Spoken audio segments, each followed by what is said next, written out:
All right, we are at part 4 and the final video in this, what seems to be endless journey through changing a water pump on a Cadillac DTS. I know I'm excited. All right, so where we left off last night, I remembered I've got to tighten up this clamp assembly here, so I got my 7mm nut runner for that.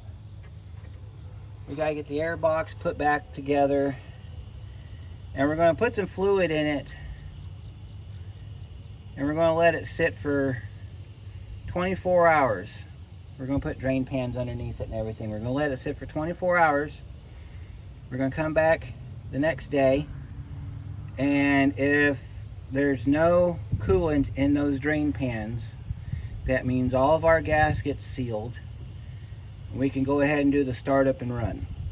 So that's what we're going to do today. We're going to get it prepped for the startup and run.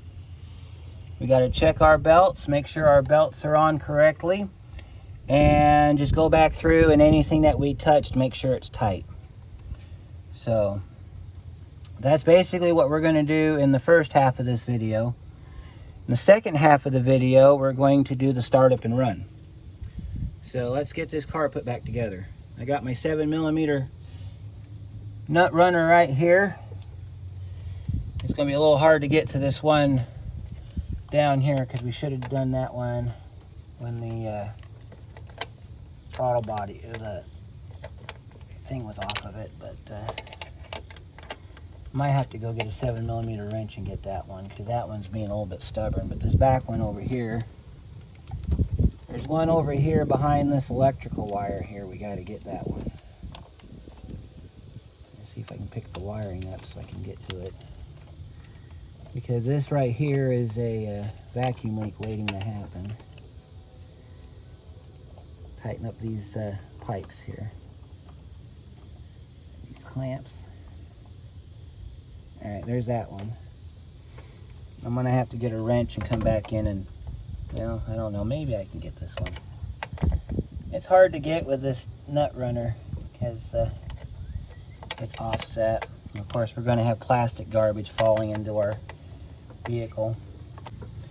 Alright, we got to get our guard put back on, but we'll do that in the second half of the video in case we have to adjust our belts. The guard, the front cowl cover, or the upper radiator cover, and the engine cover, they go on at the end. So let's go ahead and move on. Got that done. Let's get over here and get our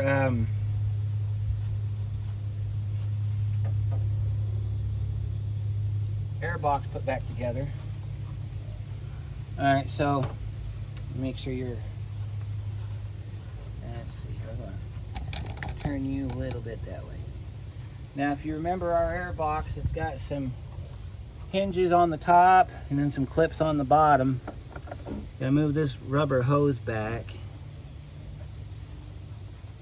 So let's go ahead and flip this right way around here. Goes this way. Lock it into the top of your, or lock it into the bottom of the air box first. You got some bolts over here, you got to kind of make sure you get past them. Pick your tube up, slide it on down, make sure that all of your, that goes to our map sensor. Make sure all your electrical is sitting down inside the proper passages on your air box. Try not to break your air box as you put it back down.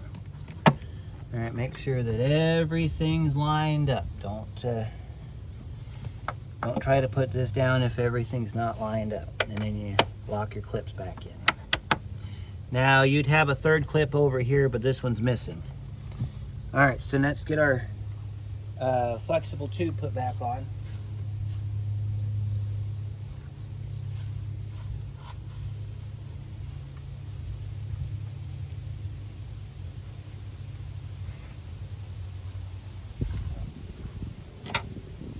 Get our flexible tube back on. Now this tube's got a vacuum port on it, so make sure that's facing up on the inside, because your line's going to go and do a big old loop. Comes around this side here. pick up your fuel line and just kind of slide this down. Put it around the back first. And then you got an alignment notch that goes into this slot right here. You want to go ahead and make sure that gets inserted. Make sure that your tube is on completely on your throttle body in the proper orientation. And this notch right here will tell you what the orientation is. Make sure you got it on all the way and tighten your clamps down.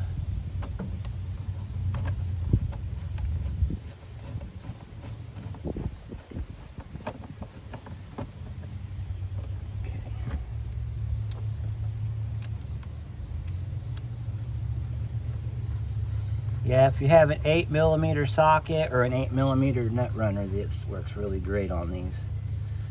Just get this tube put back on. And then this little tube right here just snaps back on like that. This tube usually self-aligns. So now that we got our air box back together, all right, now we're all set up. We got to set up our coolant tank. Here I got a neat little glug filter here. Comes with a kit of stuff. Now there's one of these that's specific to GM. You got to have that cap. That's cap D. And then we're going to use this one here. I'll show you how this works. Let's make sure it fits the bottom of our, yep, it works, okay. So we're gonna go over here to the car. I'm gonna set you right there so you can see the reservoir. All right, so we're gonna set this down inside to where it makes a nice tight seal. Then we're gonna put this cap over top of it and we're gonna tighten this cap down. Tighten it all the way down. All right, and then we're gonna set our funnel on top. Just like this. Oh, must be time for tornado sirens. Then we're going to take our coolant and we're going to fill the jug up. Now, what I usually do is I'll put the jug down like that, then I'll pour it in.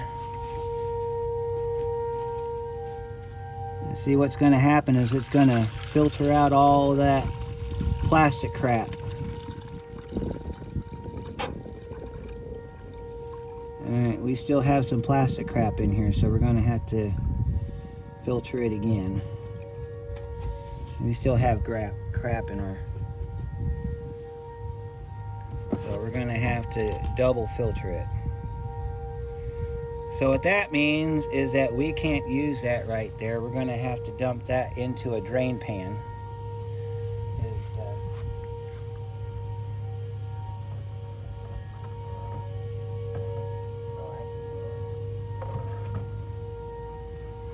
I don't want any bits of plastic in my coolant. That's why I always put this in first. So give me 1 second and I'll get this cleaned up and we'll keep going. Okay, so we got it filtered somewhat. Had to put it in a different container. Let's go ahead and get this thing filled back up like we had it.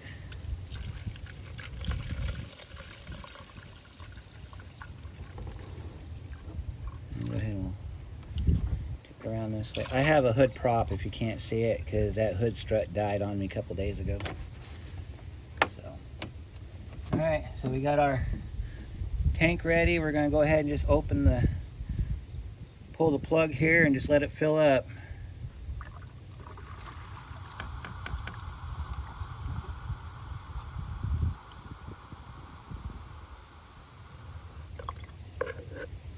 All right, and then I got another gallon of antifreeze we're going to use. Set our cleanest drain pan. I don't really have any clean drain pans, but if it does leak, it's probably not going to leak a whole lot. Hopefully it don't leak at all. That's the goal here. Set that right there.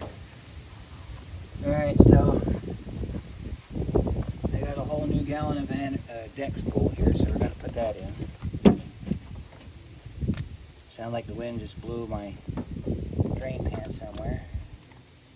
Nothing new. Alright, I'll fill this up now with some new Dex Cool.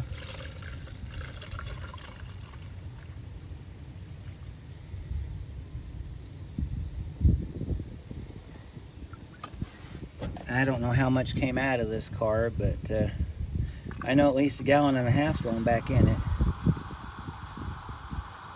Maybe 2 gallons. While you're doing this, you want to listen for any kind of dripping.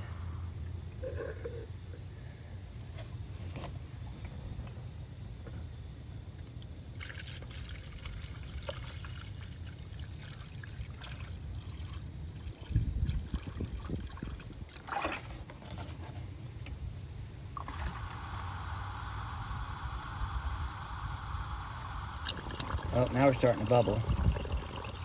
Means system's getting full.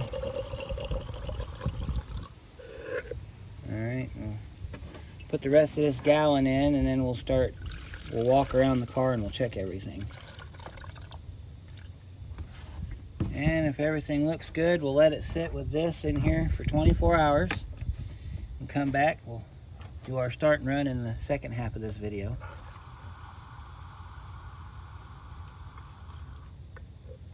We're going to leave our tank hooked up for just right now. Alright, so let's take a walk. Alright, so we're looking over here. Any leaks on this cover right here. We didn't touch the thermostat, so we don't have to worry about that, but the hose we touched. This upper hose looks good. This hose right here that I was worried about, I'm still worried about it because it could still rupture after we start it.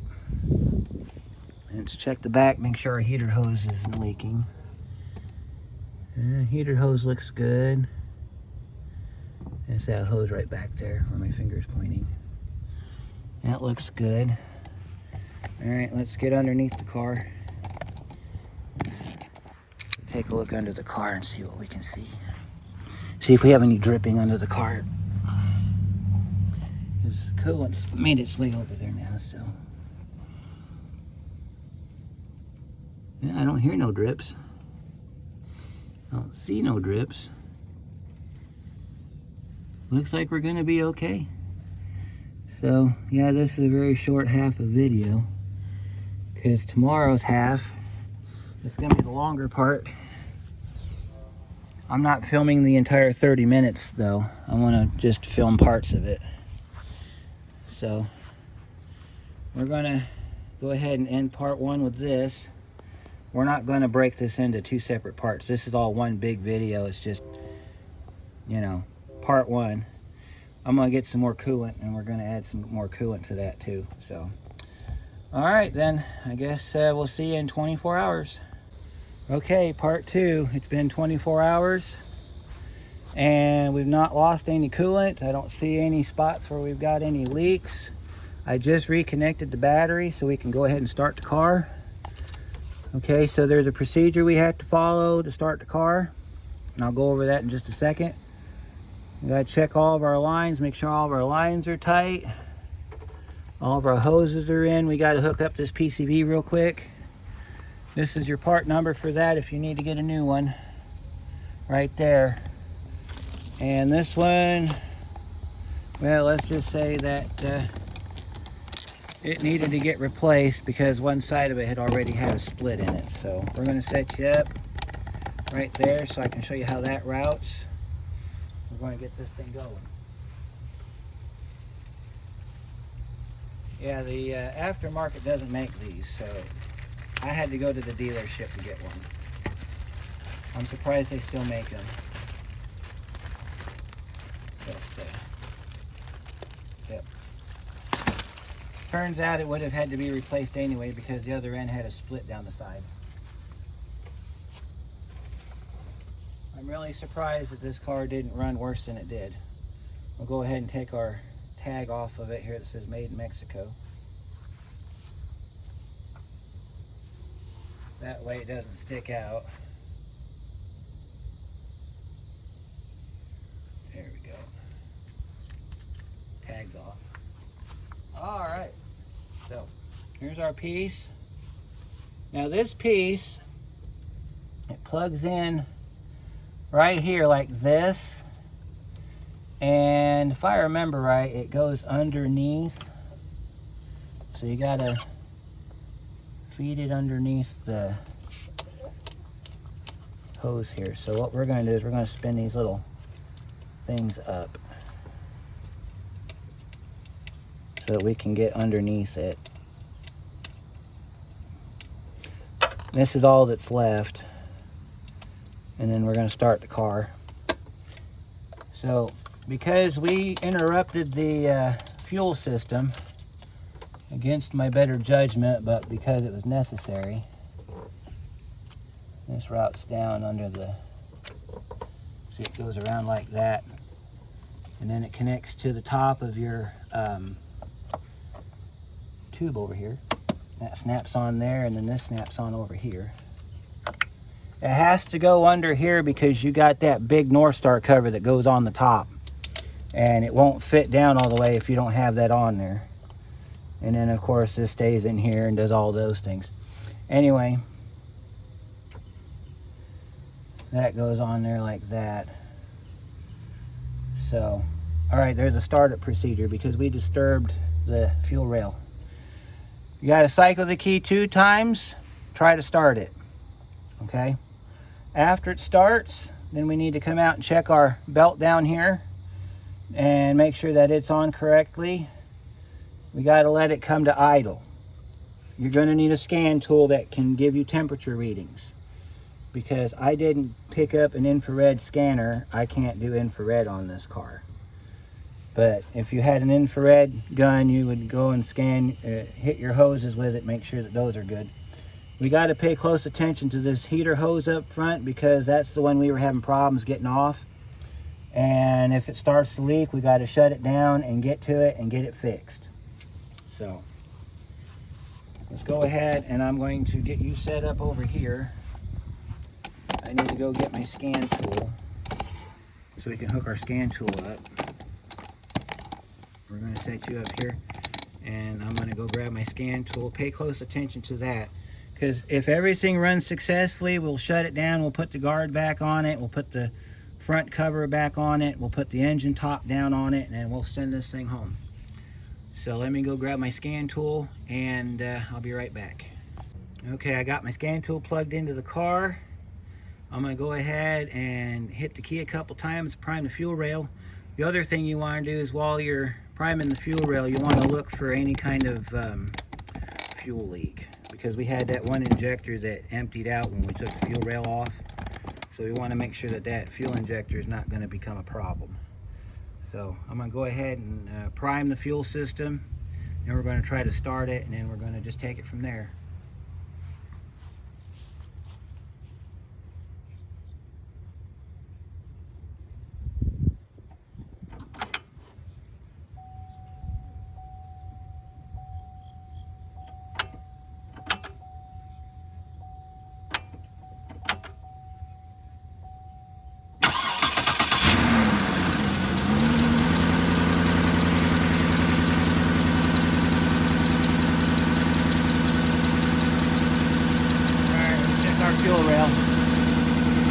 Fuel rail's clean, front rail looks good, so far so good. That scraping noise you hear is that power steering pump pulley over there. When the pulley warms up, that noise goes away. Looking at our belt down here, looks like our belt's doing good.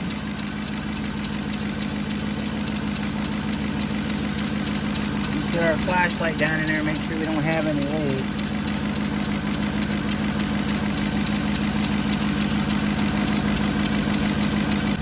So let's take a walk around, make sure we got everything. Looks like we're good so far. We were over here, so we got to check over here. Thank God for smell-o-vision, because you can definitely smell the exhaust warming up. Deck spool does not smell good when it's warm. So let's take a look around here and make sure we're good. Everything looks good. So let's go see what our scanner's reading.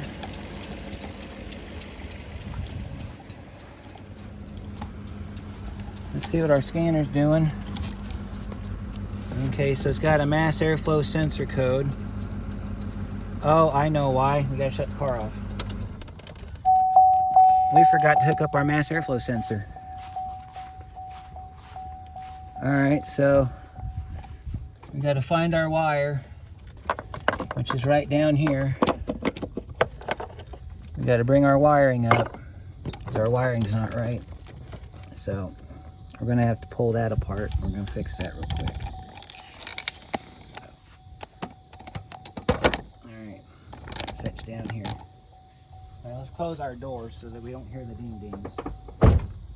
Alright, so we didn't hook up our mass airflow sensor.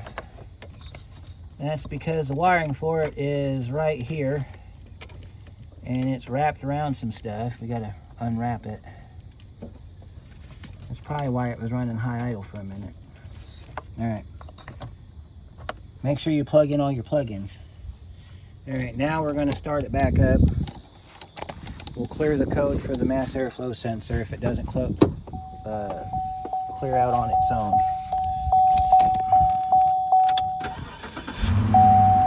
That's better.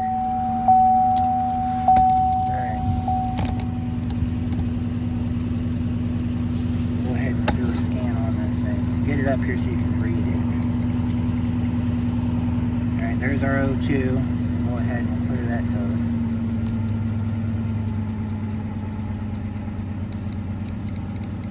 Alright. Yeah, see, it's calming down nicely.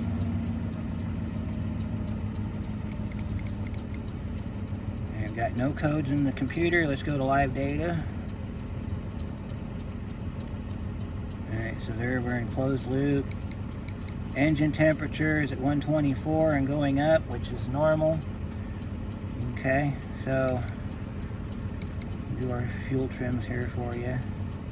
Fuel trims are normal. There's our bank 1 and bank 2 trims. Now at 5.5 on the bank 2 on long term, that'll drop. That one's always a little high, but it'll come down in a minute after it warms up. There's our RPM. Spark advance. Idle air temp. That's what it is outside right now. It is 81 degrees outside.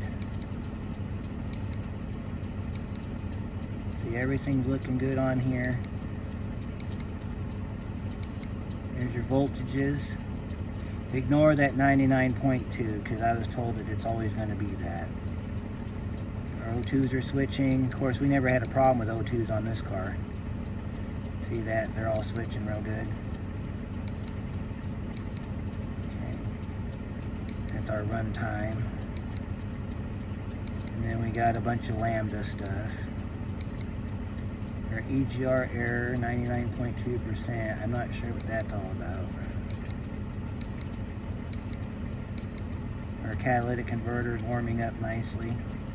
Our voltage is 14.4, which is normal. We have no load on the car. Okay, ambient air temperature is 68 degrees. That's a little off, but that's not too bad. It's in the shade. Okay.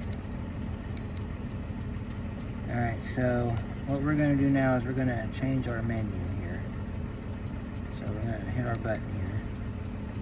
We're going to go to custom data. And we're going to do everything temperature related.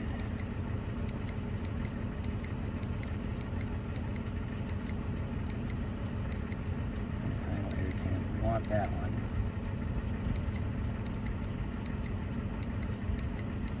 Don't worry about fuel trims because we're not concerned with that.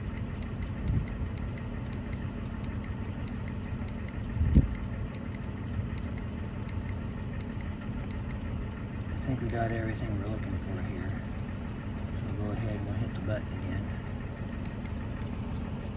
Alright, so we want the ECT because that's the engine temperature that's coming off of our engine temperature sensor. And then we want our idle air temperature because that's outside air. So when this gets up to about 190, that's usually when the thermostat will open. We'll shut the car off, and I'll open up the coolant reservoir, and we'll check the coolant level. And if we have to add coolant, we will, but if we don't, then we're going to just go ahead and start our 30 minutes. So this is the procedure for 30 minutes. When you're doing 30 minutes, all right, set your timer for 30 minutes. What you're watching is you're watching this temperature gauge, or if you have your temperature gauge is over here, you're watching that gauge to see if it goes up above half. It should not go any more than 1 tick above half. If it goes above 1 tick above half, you've got an air bubble trapped in your cooling system. You need to shut it down and bleed your system. Now you can bleed the system by releasing the pressure off the reservoir. So because this system's under pressure, you can come over here, you can open this cap slowly. You'll hear the hissing sound come off the cap. Then you want to check your coolant level, tighten the cap back down. If you have to add any, then add a little bit. Make sure you pay attention to these lines over here on the side of your reservoir. All right, don't want to fill it up too much because this thing needs a little bit of space for circulation. And then you start up and run it. And if you continuously get 230 or higher on your temperature, then you've got another problem, and I would start looking at maybe a hose that's not working right, or you got a block in the line somewhere, you got a block in your heater core, you got a radiator problem. It could be anything. And then figure out what it is and get it fixed. That's what we're going to do today. This car should not get any hotter than 225 at idle. Okay? And of course, while you're doing the heat cycle, you're going to run it up to about 2,500 RPM for about a minute and then let it go. Then you're going to do a couple of wide throttle snaps. And you're doing that because that's going to excite that water pump, and that's going to get that water pump moving the fluid around. And you want to watch your needle in your car and see if it drops. If it's dropping on command, you're doing good. The other thing you're checking is to make sure your cooling fans come on without the air conditioning on. They should come on with the air on and with the air off. If they don't, then you need to figure out what circuit's bad and go after it.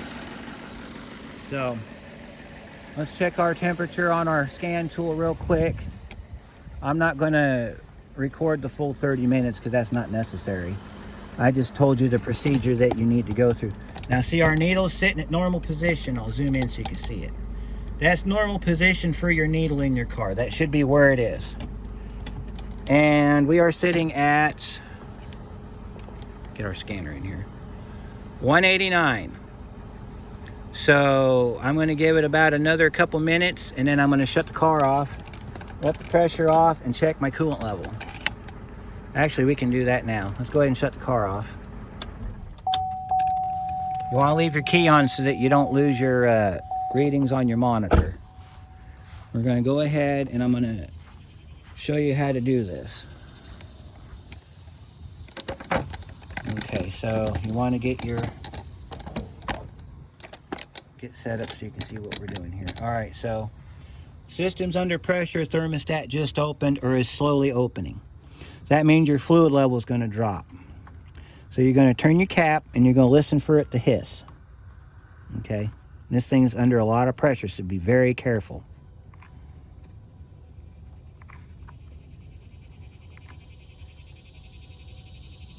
That's not the hiss, by the way. That's just the background noise.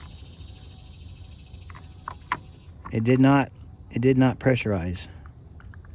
And it was on kind of crooked, so that's probably why it didn't pressurize. All right, our coolant level is a little bit on the low side, but I'm gonna leave it that way and I'm gonna run it. Make sure you put your cap on all the way too.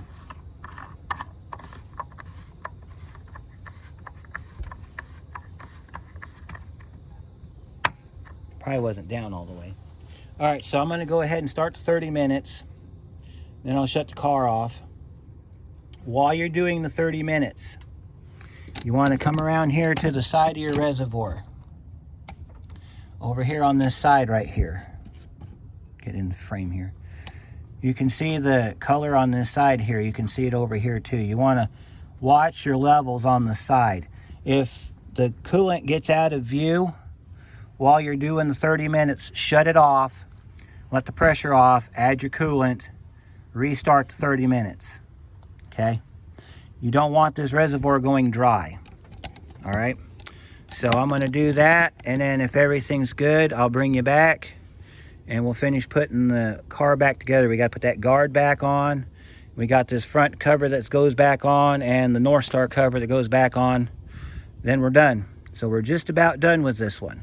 So I'll be right back. Okay, our 30 minutes is up. Let's take a look at everything. You see our coolant level right about where it needs to be. You see our temperature. Let's see what we got here. Temperature, we're graphing it, so it takes me a minute here. It says 223 on it. 221.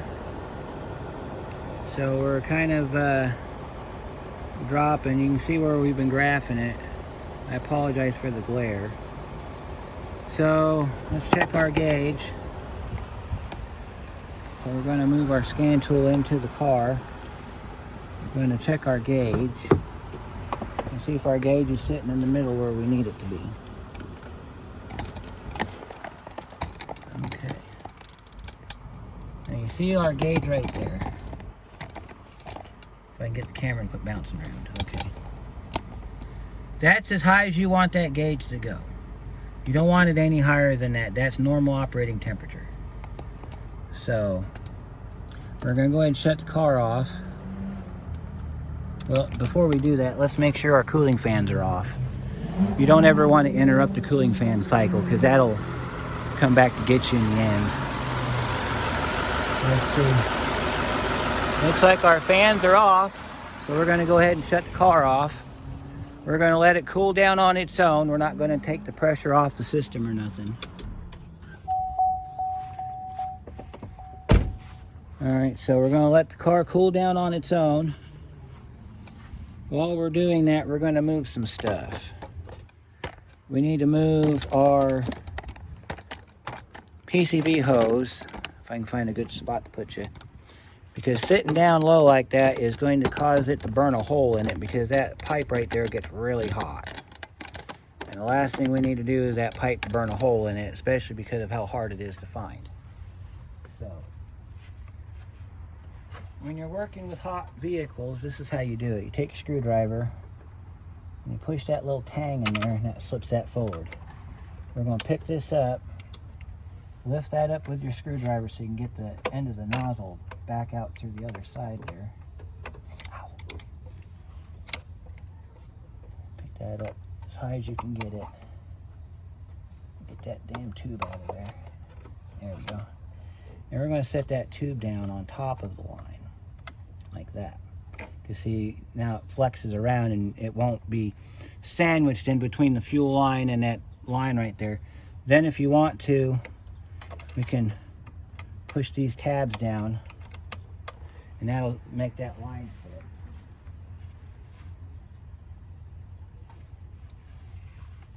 I'm going to use my special pliers here to do that. I just want to take it and just shove it down like that. There we go. There should be a gap between the PCB line and that right there. Alright, so now we need to get our guard put back on our pump pulley. So if you remember, we have two 10mm nuts and a 10mm nut, a bolt that goes there. So let's get that put on. We're letting the car cool down, and then when the car's cool, we're going to take the cap off, check the fluid one more time. Then I've got some bolts I got to tighten up underneath the car that I noticed that were loose when I was under there. We got to put the shroud back on, the under bumper cover that we took off earlier to access the lower end of the car. This hose needs to be tied up into that front cover. It's preferable that you do it when the car is cold, because this hose is really hot. So I would not recommend you do that with it hot. So let's get our shroud put back on. Our guard put back on. These are 10 millimeters here. And you slide that down underneath that line right there. Slide it down the other line. Then you get it on your studs down here on the bottom. Then you can get your nut started. Be very careful because this hose is hot. If I can get it to start. Alright, so I'm going to show you how to do this when you're messing with a hot engine. We got our zip tool there. Alright, so you take your nut, you put it on the end of your magnet. Alright, you want a screwdriver nearby because I'm going to show you why here in a second. Take your nut, line it up on the stud like that. Once you get it on the stud, take a screwdriver, release it from your nut. Then you take your finger, get some thread started on it with your finger. And then once you got some thread started, you can take your impact ratchet here, put down on the nut, and we're done. That was real easy. I'm going to do it again in case you missed it. Okay? Take your nut, put it on your magnet, slide it down on top of the stud, take your screwdriver, push it back, hold it in place, move your screwdriver out of the way, and then take your fingers, push a little bit of, put some threads on it, take your ratchet, tighten it up, just like this.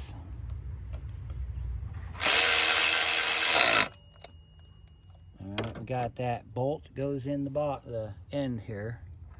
So let me kind of zoom in so you can see what we're doing here. Okay.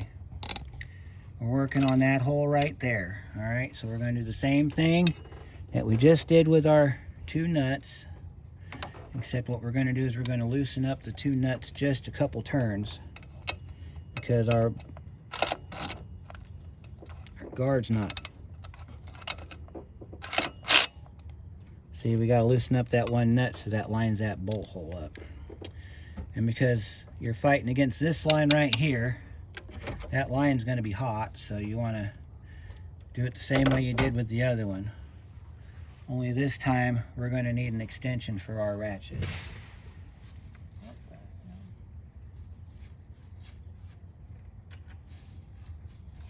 I don't know what the hell that was, but I don't know, we might have had something going on out there. I don't know. Anyway, moving on. So we'll put our extension on our ratchet. We're going to do the magnet trick again. This time we're going to do it with our bolt. Take your bolt like that. Now sometimes if you get this on there right and there's enough play in the bolt, you can get it to spin on the magnet. I've done that a couple times, and that gets some thread started. See, sometimes you can get thread started that way, but this one doesn't want to. So then on the little part of the bolt that sticks out, the flat part of the bolt, you want to go ahead and pull your magnet off. And then we can go ahead and put our ratchet on it, tighten it down that way. So this is how you want it set up. We're going to go over here and get right in between it. Sometimes you need to take a screwdriver and just kind of scoot the bolt over. There we go.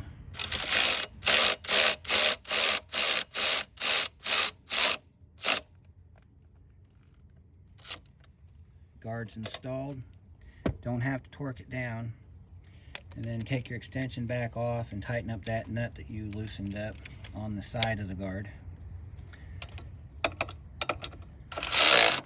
And then you want to start the car and make sure it doesn't squeak. If it squeaks, then your guard's been, you got a bent guard and you got to take it back off and tweak it a little bit. So we're going to start the car back up, make sure that doesn't squeak. If it doesn't squeak, we can put the front cover back on.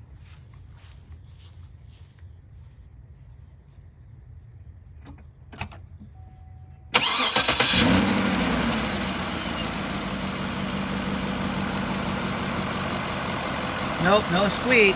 Let's go ahead and get our radiator cover installed.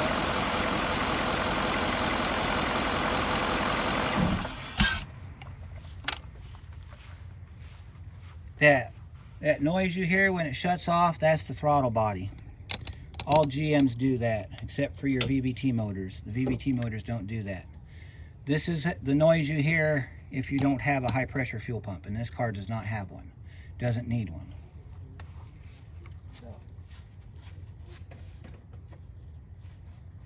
Let's get our front cover back on. Now the front cover, that's the one that goes on the front here. It's got a provision to hold this radiator hose up. That's one of the reasons why you want to do this cold. Zoom back out so you can see what we're doing. That's why you want to do this cold, because this hose gets blazing hot. But if you have a shop rag, you can wrap around your hand, or you've got gloves on that are like not latex gloves, but like shop gloves, like that leather pair that I wear. You can use those and you can tie that up. So let's grab our shroud. There's some stuff I got to do underneath, but I'm not going to film that. That's just menial stuff. Things that I found I have to take care of that are unrelated to this job. So we got to reset our push pins.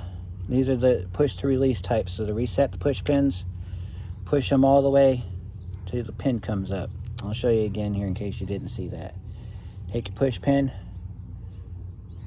and then you want to push it all the way up. It'll stop right there on the end, so you don't have to worry about it launching that center pin out of it.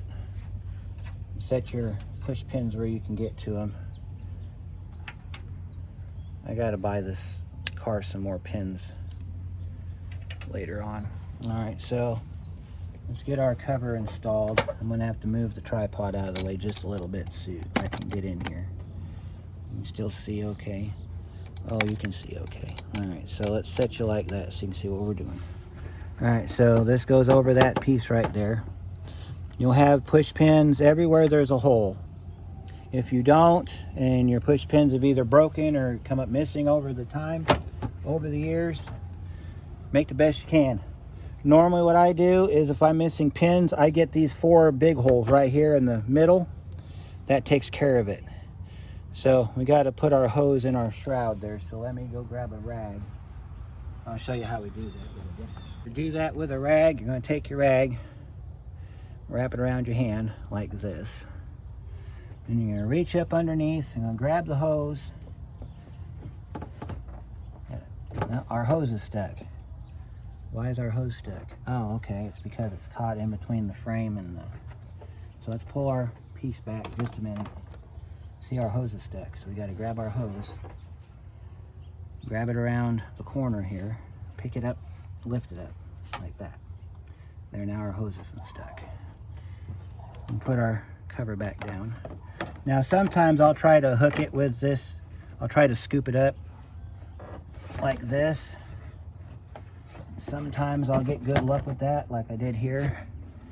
And then all you got to do is just line up your holes for your pins. And this is what I'm talking about by the 4 center pins.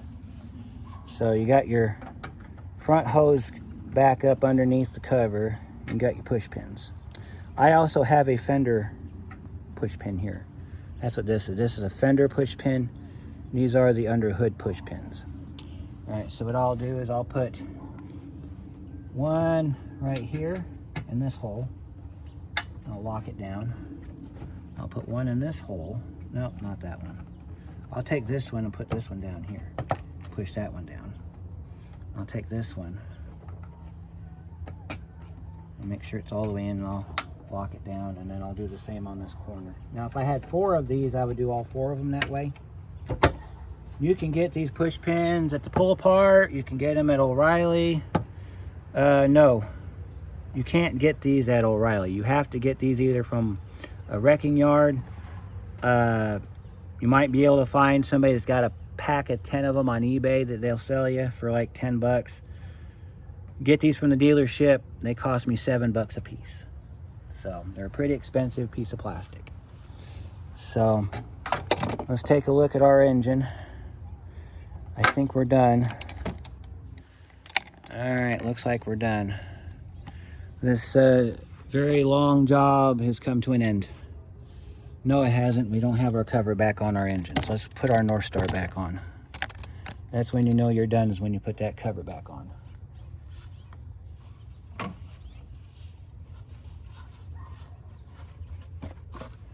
Set your cover back down.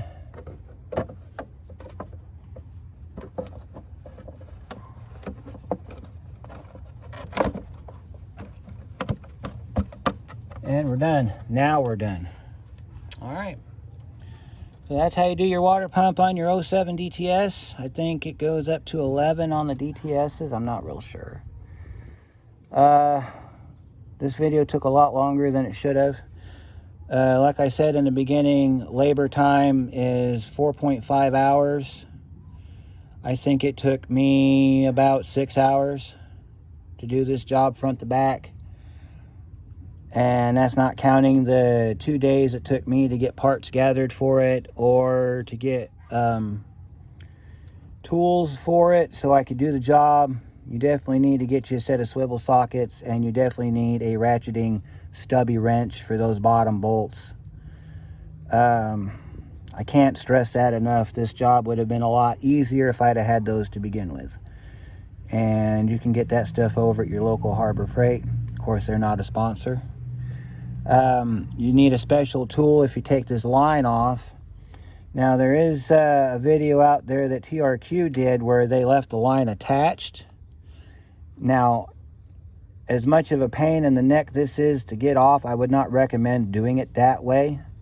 I mean, granted, this is a braided line, and granted, it does flex, but it's just easier to, if you need to remove the fuel rail for any reason, it's just easier just to take the connectors off the injectors and pull that line. What else can I tell you? Make sure that all your electrical's hooked up. If you had codes in the car before, make sure that whatever caused the codes is fixed. Common thing there. Take note of where all your parts go. If you need to take pictures of the car before you start, so that you know where every little bolt went, so it goes back in the same spot, that's a great idea. Do that. Make sure you got room in your car to park your tools or your parts, and always disconnect your battery when you're doing this job, and then reconnect it when you're done. Wait till the car is cool. Check your coolant level. If you need to add coolant there, go ahead and do that. Otherwise, that's it. We're done. I don't know what the next video is going to be, but we will see you then.